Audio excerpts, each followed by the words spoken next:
જય માતાજી. જય માતાજી. જય માતાજી. જય માતા. ક્યાંથી પધાર્યા છો? અમે મનમોહનમાંથી. મનમોહન પાર્ક. અચ્છા. એકચ્યુઅલી આ બા અચાનક જ મારા ત્યાં આવ્યા છે.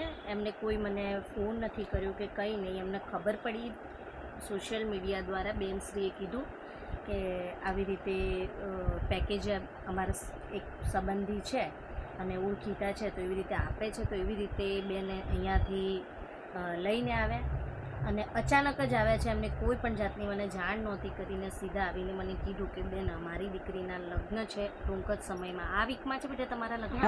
હા, આ જ વીકમાં છે. 11-12 તારીખ છે. અચ્છા, 11-12 તારીખના લગ્ન છે. દિવસો બહુ જ ઓછા છે અને સડનલી અચાનક જ પેકેજ લેવા આવ્યા. મારી પાસે એવું નથી કે પેકેજ નથી, પેકેજ પડ્યા છે, પણ મેં ઓલરેડી એ પેકેજના બુક કરી દીધેલા છે. જે દીકરીઓને પેકેજ આપવાના છે એમને ફોન કરીને મેં પેકેજ લેવા માટે બોલાવી લીધા છે.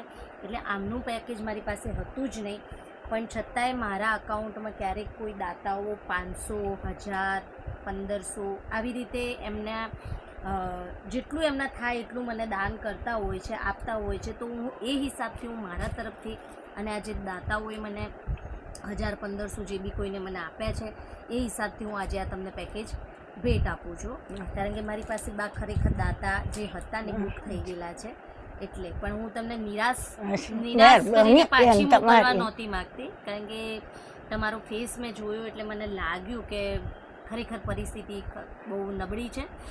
દીકરી છે એ સોસાયટીમાં કામ કરતા હોય છે અને સોસાયટીવાળા એમના હેલ્પફુલ થયા છે કે કોઈને જે મળે 100 રૂપિયા, 200 રૂપિયા, 500 રૂપિયા જેને જે મળ્યું એ એમને આપ્યું છે ને એવી રીતે દીકરીનો અવસર બાએ ઊભો કર્યો છે. દીકરીના ફાધર નથી ને નાનપણમાં જ દીકરી નાની હતી, સમજણ નથી ત્યારથી ફાધર એમને એક્સપાયર થઈ ગયા છે. એટલે ઘરમાં કમાવાવાળું કોઈ નથી.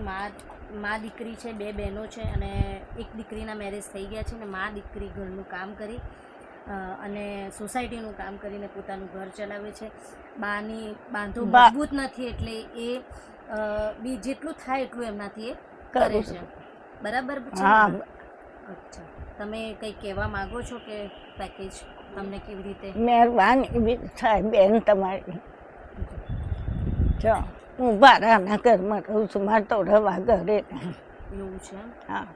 અચ્છા, ભાડે રહો છો? ભાડા. હા, એટલે જ તમે અચાનક આવ્યા. બેનને તો હું ઓળખું છું પણ મારે કોઈ આશરો નતો બેન એ કીધું એટલે આટલા લોબી થઈને હું તો કોઈને ઓળખીએ નહીં ખાસ કરી. બરાબર. દીકરી ભણે છે? ના બાપા ભણે વગર ને પપ્પા અહીંયા ઉપર દિવાલ પડી દીધે મરી ગયા એટલે પછી આ શું તો 7 વર્ષ બીમાર રહ્યો તો પછી 7 વર્ષ સુધી આની સ્કૂલ બગડી, ત્યાંનું ભણતર બગડ્યું. પછી મોટી થઈ તો પછી કે લોકો મને મારી મજાક ઉડાવે છે. અચ્છા, થાય એવું થાય. એ રોઈ અરે રડીશ નહીં બેટા. એવું નહીં વિચારવાનું. નારું નહીં બેટા પાણી આવે હું નહીં બેટા. જો આ બા તને એવું નહીં વિચારવાનું. જો કુદરત છે ને આજે દસકો દુઃખ ને દસકો સુખ હોય. મારી જોડે નહોતું તો મેં આપ્યું ને તને હેલ્પ કરી દીધી. મારી જોડે અત્યારે પેકેજ હતા એવું નથી પણ બધા બુક થયેલા હતા. હવે મારે કોઈને મને ચહેરો જોઈને એવું લાગ્યું કે તમારા ફેસ ઉપરથી કે ના આમને હું નિરાશ નહીં કરી શકું. આમને હું તો એક માણસ છું. મને હું તમને કહું છું કે કદાચ મને ભગવાને નિમિત્ત બનાવી હશે. મારી જોડે પેકેજ નહોતું છતાંય હું આપું છું તમને કે ના તમે મારા આંગણેથી નિરાશ થઈને ના જાઓ. ખ્યાલ આવ્યો બા? ફૂલ નહીં તો ફૂલની પાંખડી જે મળ્યું હું તમને આપું છું. પેકેજ હું તમને પૂરું જ આપું છું, એમાં એક વસ્તુ પણ ઓછી નથી.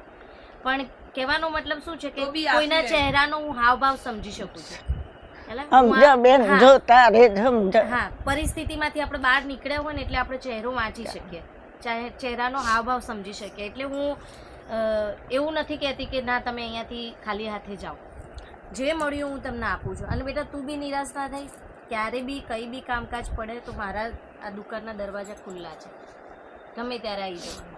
બરાબર? અને અત્યારે બી મેં ચોઈસ કરીને જ આપીને તમને કીધું ને કે બેટા તમને જે ગમે તમે તમારી જાતે પસંદ કરો. તો પછી આટલું તો અમે કરીએ એક જ. મામો હતો તો મામો એ મળી ગયો મામા બી નથી. કબૂતર બચાવવા ગયું હંસ આપણે અહીંયા નાના ચિલોરા નાના ચીલોની નીમણીને ઘરથી બિચારાને કે કબૂતર બચાવવા જો તે ઓળે તે ભોડું ફૂટી ગયું. સેમ તમારા ભાઈ જેવો હાથમાંની બિલ્ડિંગ ઉપરથી પણ પ્રોફેસર હોય ને એવા.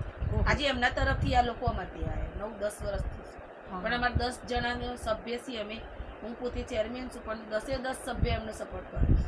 ના, ના, સાચું. જે મળ્યું એ પદ હજુ ટેકો માનવતા કરે છે બેન, સાચું કહીએ ને તો હજુ અહીંયા માનવતા છે, જીવે છે છે માનવતા. છે બાકી અત્યાર સુધી મેં 25-30 પેકેજ આપી દીધા છે આવી રીતે પેટમાં. એમને નથી આપ્યા, દાતાઓના હા આશીર્વાદથી જ મેં આપ્યા છે.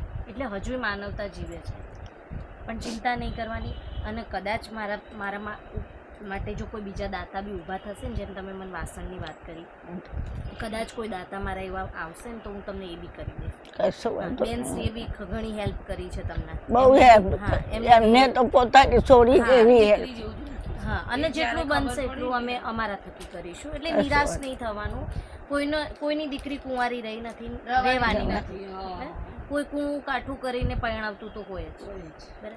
એટલે તમે એવું નિરાશ ના થાવ. અને આમાંથી હજુ મેં આ 4 જોડ સાડી આપી છે. કદાચ કોઈ મને દાતા મળી જશે ને તો જે ફૂલ નહીં તો ફૂલની પાંખડી જે મળશે હું તમને મારે આપીશ. બાબુ સિંગાપુર ગયો છે ને તો બી એને કીધું મમ્મી એને કન્યાદાન કરો ને ત્યારે મને તું ફોન કરીશ. તો મેં હા બેટા હું ફોન કરીશ. કે મમ્મી તું એના ઘરે જજે, જેને જવું એ જાય, ના જવું હોય તો કોઈ નહીં, પણ મમ્મી તું એના ઘરે જજે કે મારે એક છોકરાને સરકારી નોકરી મળી, હમણાં જ મળી ગાંધીનગર. તો બી એને કીધું છે મમ્મી મારો પહેલો પગાર ઈંડાળા જવાનું છે ને તો મમ્મી તું મને મોટી મમ્મી તું મને ફોન કરજે. મારા બાબુ દફતર આપી દીધું છે. હા, એ સરકારી નોકરી મળી. સરસ સરસ. આટલું સરસ એટલું તમને હા મળ્યા છે સપોર્ટ કરવા વાળા. દા નિરાશ નહીં થવાનું, ચિંતા નહીં કરવાનું. બધું જ પાર પડી જશે, હેમ ખેમ પાર પડી જશે. બેટાનું આ દીકરીનું નસીબ છે કે તમને આટલે સુધી ખેંચી લે. ખેંચી લાવી ના કે આટલા નજીકમાં એની પાસે અત્યારે પૂરતી વસ્તુ ના નથી. હોય. નજીકના દિવસો હતા તો બધી પૂરતી વસ્તુ મળી ગઈ. એટલે ચિંતા નહીં કરવાનું. હજુ જ 2-4 દિવસો બાકી છે. શું કોક કરું? મળી જાય. હા, શું ખબર કોઈ મળી જાય. મળી પણ જાય મળી જાય હા, એટલે બહુ ચિંતા નહીં હું કરવાની. એમ જ કહું તમે ચિંતા ના કરો, બધું અને થઈ જશે. કોઈનો શોખ ના હોય બા આટલે સુધી આવવાનો. ક્યાંક ના ક્યાંક આપણી મજબૂરી, મજબૂરી હા, હોય ક્યાંક ના તારે ક્યાંક આપણા દિવસો ખરાબ ચાલતા હોય, સમય ખરાબ ચાલતો હોય કે આપણે આટલે સુધી જવું પડે. બાકી કોઈને શોખ ના હોય. ખ્યાલ આવે? એટલે બહુ ચિંતા નહીં કરવાની. દીકરી આપણા ત્યાં પધાર્યા. ખરેખર એમનું મોઢું જોઈને મને ખરેખર એવું લાગ્યું કે દીકરીને નિરાશ કરવા જેવું નથી.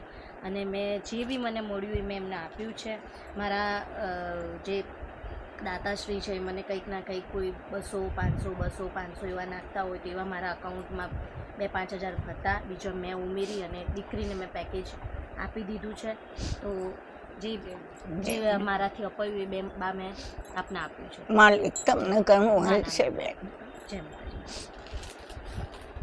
બેટા બહુ ઢીલું નહીં પડવાનું. મેં